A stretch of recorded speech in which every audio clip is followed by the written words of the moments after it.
ibadah itu harus benar-benar menjadi andalan di dalam hidup kita satu-satunya. Ibadah itu adalah merupakan sesuatu yang paling hakiki di dalam kehidupan kita. Karena kita sepakat tanpa ibadah, maka kita akan menjadi liar, kita akan menjadi hilang. Karena demikianlah firman Tuhan berkata, umatku binasa karena tidak mengenalku. Umatku menjadi liar karena mereka tidak mengenal Tuhan. Dan pengenalan akan Tuhan itu akan terwujud nyatakan pada saat kita beribadah.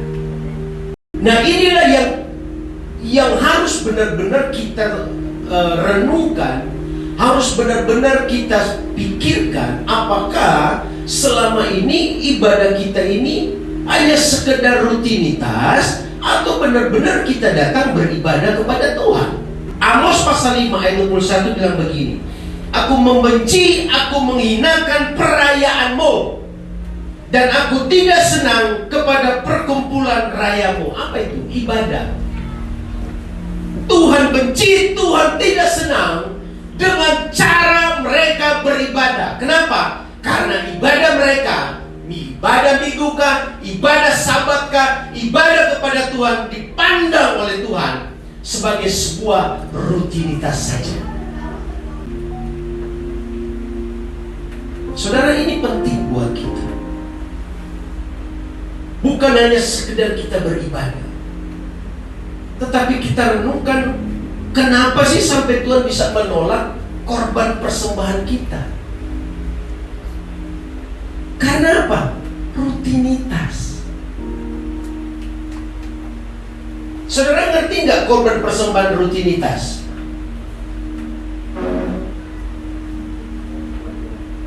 Saudara ngerti nggak korban persembahan? Kalau ibadah rutinitas kan mungkin kita merasa karena hari Minggu harus ke gereja. Kalau nggak ke gereja nanti apa dipandang orang? Gak enak, tidak elok kata orang lain. Jadi kita harus ke gereja. Tetapi bagaimana dengan korban persembahan yang rutinitas? Karena yang kita beri bukan sesuatu untuk Tuhan, tetapi sekedar rutinitas. Kalau nggak kasih persembahan, gak enak dilihat orang. Bukan sekedar korban rutinitas, tetapi benar-benar aku mau bawa kepada Tuhan.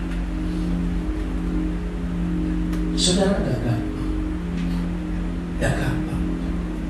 Tetapi saya berharap jangan jadikan ibadah kita, korban syukur kita hanya sekedar rutinitas. Kita mungkin sudah baca Alkitab, tapi jangan-jangan itu nggak Tuhan sukai.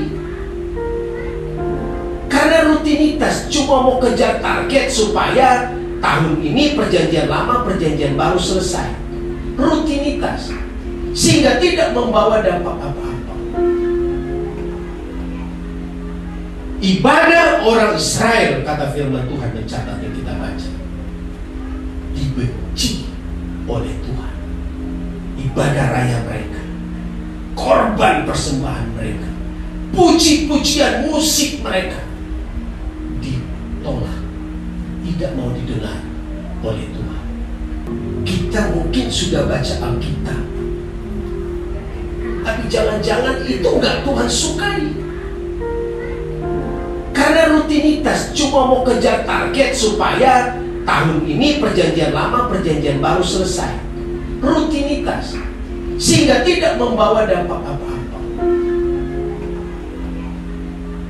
Ibadah orang Israel, kata firman Tuhan mencatat yang kita baca, dibenci oleh Tuhan.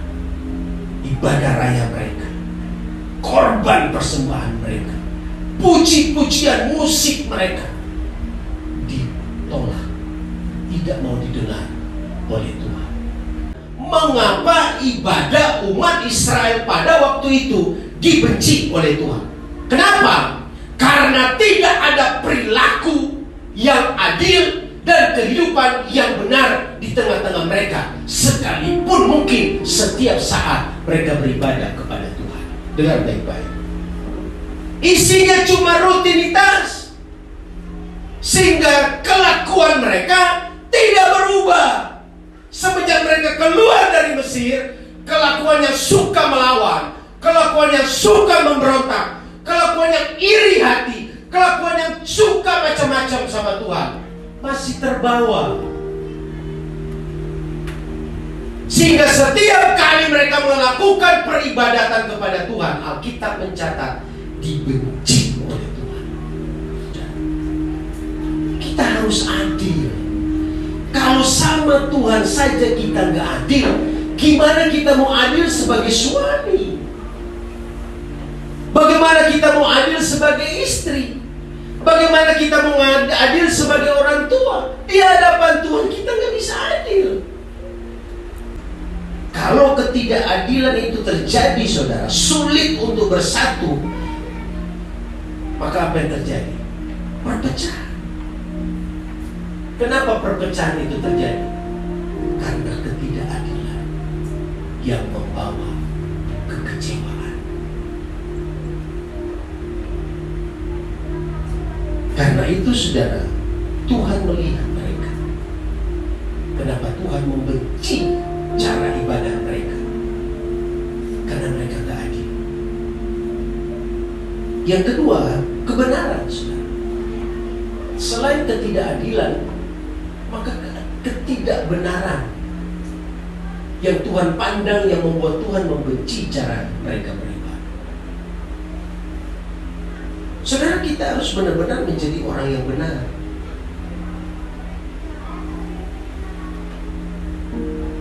Hidup tanpa kepalsuan.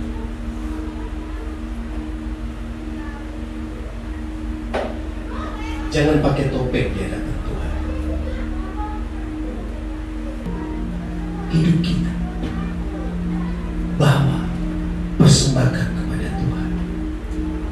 Artinya apa? Saudara harus benar-benar menjaga kesucian dan kekudusan hidup. Harus benar-benar menjaga kebenaran hidupmu di mana saja saudara berada. Mungkin di tempat-tempat tersembunyi engkau berada, tetapi mata Tuhan tertuju di dalamnya. Gak ada mungkin yang tahu apa yang engkau lakukan, tetapi Tuhan tahu. Kalau engkau menyadari bahwa hidupmu merupakan korban persembahan, hidupmu sebagai bukti ibadahmu kepada Tuhan, maka engkau akan menjaga kekudusan, kesucian, kebenaran apapun di dalam hidupmu. Karena engkau tahu, tubuhku kupersembahkan sebagai korban dalam peribadatan kepada Tuhan. Ibadah yang kedua adalah kita harus pergi mencari orang-orang yang ditolak oleh masyarakat. Siapa mereka yang ditolak? Yang narkoba, yang HIV AIDS, yang di penjara-penjara. Mereka orang-orang yang ditolak oleh masyarakat, para preman. Kalau kita sedang melayani orang-orang yang ditolak, orang-orang preman kah, narkoba kah, HIV AIDS kah, orang-orang yang merokok, orang-orang yang minum minuman keras, kita jangan terlibat di situ.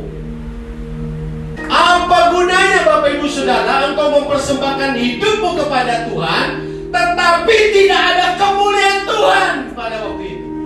Apa gunanya engkau datang bikin bakti sosial, engkau menolong orang-orang yang tertolak, engkau datang di emperan-emperan lakukan ibadah, tetapi di ibadah itu nggak ada kemuliaan Tuhan, tetapi di ibadah itu tidak ada kehadiran Tuhan,